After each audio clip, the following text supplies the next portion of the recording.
Hey friends, if you wish to turn on or off the dark mode in Microsoft Word, then please watch this video. I will guide you through the process.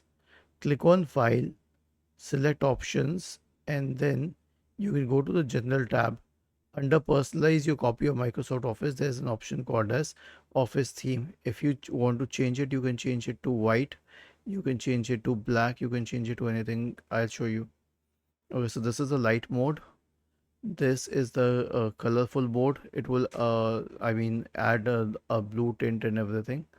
And then we have the dark gray mode. See what happens. And then we have the system setting mode, in which it will pick the mode of the system settings. Was this helpful? If yes, then please subscribe to the channel.